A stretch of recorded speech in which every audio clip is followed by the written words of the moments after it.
പ്രധാനമന്ത്രി നരേന്ദ്രമോദി ഓരോ തവണ കേരളത്തിലേക്ക് വരുമ്പോഴും ഇവിടുത്തെ ജനങ്ങൾക്ക് ഈ വലിയ ആവേശമുണർത്തുന്നുണ്ട്. കാരണം ജനങ്ങളിലേക്ക് ഇറങ്ങിച്ചെല്ലുന്നു. അതായത് ആൾക്കൂട്ടത്തിന് നടുവിലൂടെ നടക്കുന്നു എന്നല്ല, വേദിയിൽ നിൽക്കുമ്പോഴും ആൾക്കൂട്ടത്തെ ചേർത്ത് നിർത്താനായിട്ട് കഴിയുന്ന ഒരു മാസ്മരിക ശക്തി നരേന്ദ്രമോദിയിലുണ്ട്. ഇപ്പോൾ ഏറ്റവും അവസാനം കഴിഞ്ഞ ദിവസം അദ്ദേഹം തിരുവനന്തപുരത്ത് പുത്തരിക്കണ്ടം മൈതാനിയിൽ വന്നു. 2 യോഗങ്ങളിലാണ് അദ്ദേഹം പങ്കെടുത്ത് 2 മണിക്കൂർ കൊണ്ട് അവസാനിപ്പിച്ച് ചെന്നൈയിലേക്ക് മടങ്ങിയത്.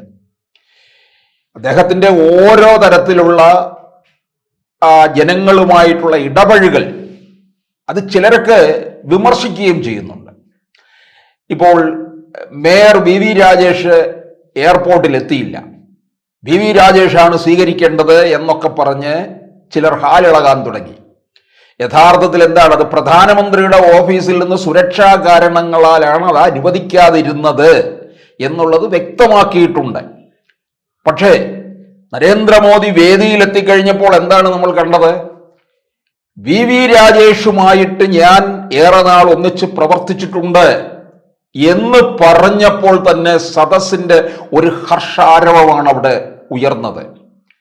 വി രാജേഷിനെ കെട്ടിപ്പിടിക്കുന്നു. ഇതൊക്കെ നമ്മുടെ ഈ രാജ്യത്തെ മുൻകാല പ്രധാനമന്ത്രിമാരിൽ നിന്ന് നമ്മൾ ആരെങ്കിലും ഇത് കണ്ടിട്ടുണ്ടോ? ആ ഒരു പരമ്പരാഗതമായ രീതിയിൽ പ്രധാനമന്ത്രി എന്ന് പറഞ്ഞാൽ ഇങ്ങനെ മസിൽ പിടിച്ചു വരിക, ഒരു ചട്ടക്കൂട്ടിനകത്ത് നിൽക്കുക.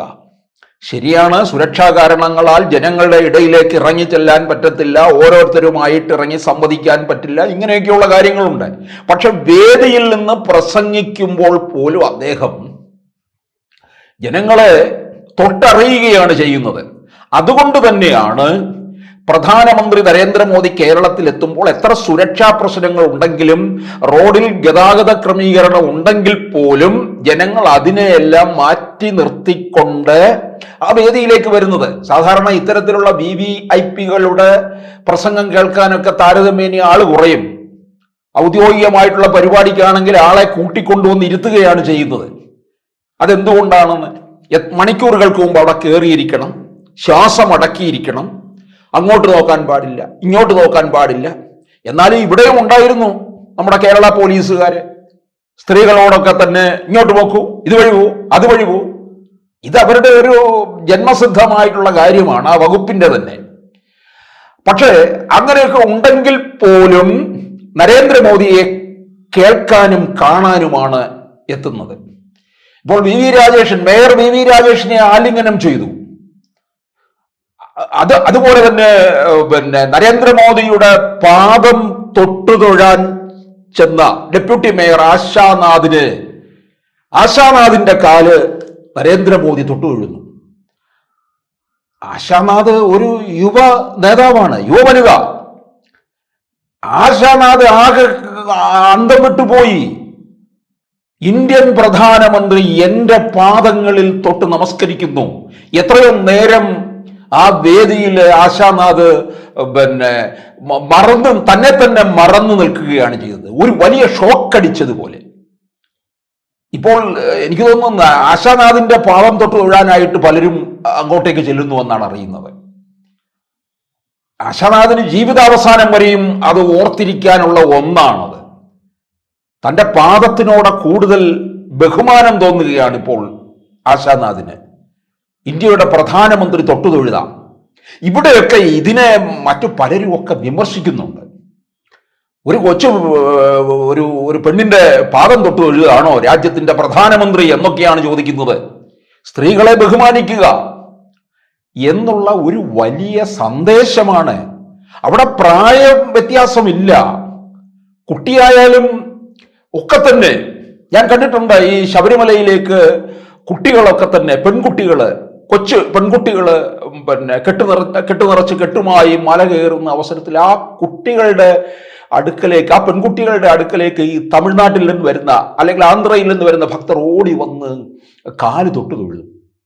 അതൊരു വലിയ ഒരു സന്ദേശമാണ് നൽകുന്നത്. ആ മാളികപ്പുറങ്ങളുടെ കാല് തൊട്ട് തൊഴുകയാണ്.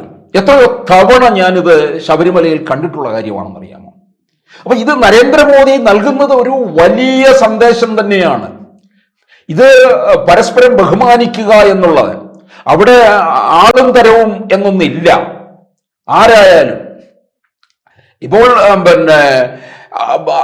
ഈ ആശാനാഥിന് ഇനി അത് അടുത്ത തലമുറയ്ക്ക് പോലും പറഞ്ഞു കൊടുക്കാവുന്ന ഒരു കാര്യമാണ്. തൻ്റെ പാദങ്ങളിൽ ഇന്ത്യയുടെ പ്രധാനമന്ത്രി ആയിരുന്ന നരേന്ദ്രമോദി തൊഴുതു എന്ന് പറയുമ്പോൾ, ഈ നരേന്ദ്രമോദി തൻ്റെ കാലിൽ ആരാണോ തൊട്ടുതൊഴാൻ വരുന്നത് അവരുടെ കാലും പ്രധാനമന്ത്രി വന്ദിക്കാറുണ്ട്. അതൊരു നല്ല ശീലം തന്നെയാണ്. ഇത് നമ്മുടെ ഒരു ഭാരതീയ സംസ്കാരം തന്നെയാണ് ഇത് വെളിപ്പെടുന്നതെന്നുള്ളതും നമ്മൾ അറിഞ്ഞിരിക്കേണ്ട കാര്യമാണ്.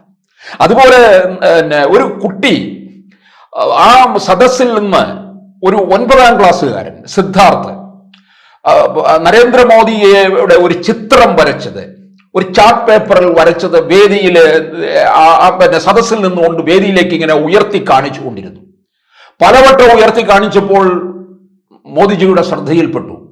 ഉടൻ തന്നെ ആ സദസ്സിനോട്, ആ കുട്ടിയോടായിട്ട് പറഞ്ഞു, ഈ കുറെ നേരമായി സിദ്ധാർത്ഥ് ഇങ്ങനെ ആ ചിത്രം ഉയർത്തി കാണിച്ചുകൊണ്ട് നിൽക്കുകയാണ്, ആ കുട്ടിക്ക് കൈ കഴിക്കുന്നുണ്ട്.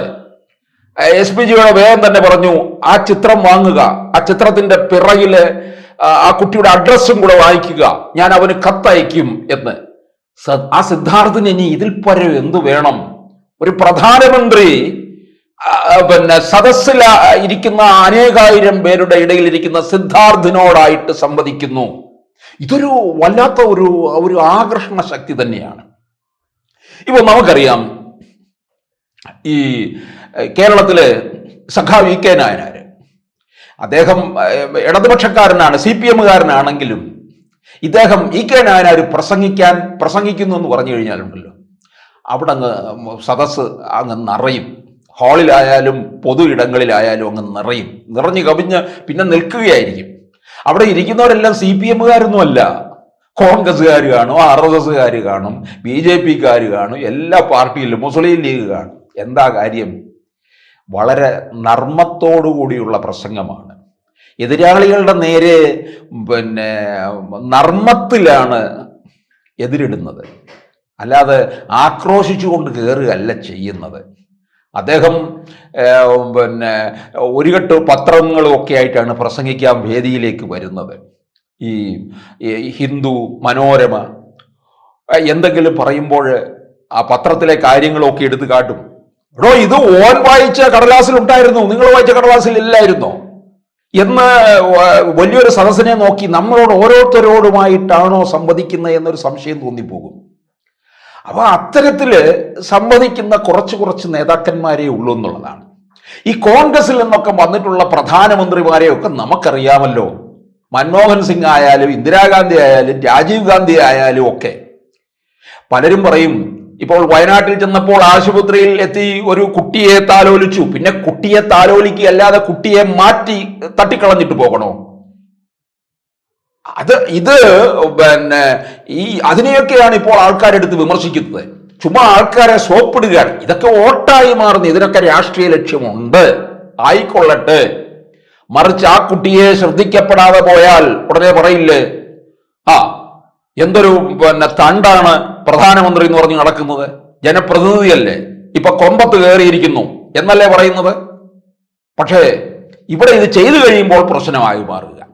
ഇപ്പൊ തന്നെ നോക്കുക, ഈ സർക്കാർ വന്നതിന് ശേഷം കൊടുത്തിട്ടുള്ള, നരേന്ദ്രമോദി സർക്കാർ വന്നതിന് ശേഷം 2014 മുതൽ ഇങ്ങോട്ട് പത്മശ്രീ അവാർഡുകൾ തന്നെ നമ്മൾ അറിയാത്തവർക്കല്ലേ എത്തുന്നത്. എന്ന് വെച്ചാൽ കഴിവില്ലാത്തവർക്കെന്നല്ല, കഴിവുള്ളവർക്ക് തന്നെ, അർഹമായവർക്ക് തന്നെയാണ്, കുപ്പയിലെ മാണിക്യത്തെയാണ് തേടിയെത്തുന്നത്. അല്ലാതെ പഴയ കാലത്ത് ഈ പ്രാഞ്ചിയേട്ടന്മാരുടെ അടുക്കലേക്കല്ല. പൈസ കൊടുത്തു എത്രയോ പേര് വാങ്ങിച്ചിട്ടുണ്ട്, അതൊന്നും അല്ല ഇവിടെ നടക്കുന്നത്. അർഹതപ്പെട്ടവരുടെ അടുക്കലേക്ക് എത്തുകയാണ്. അപ്പോൾ ഇന്ത്യ രാജ്യത്തെ 150 കോടി ജനങ്ങളോടും നേരിട്ട് സംവദിക്കുന്ന ഒരു പ്രതീതിയാണ് പലപ്പോഴും നരേന്ദ്രമോദി ഉണ്ടാക്കുന്നത്. ഓരോ വരവിലും ഓരോ തരത്തിലുള്ള അനുഭവമാണ് മലയാളികൾക്ക് മോദിജിയിൽ നിന്ന് കിട്ടുന്നത്.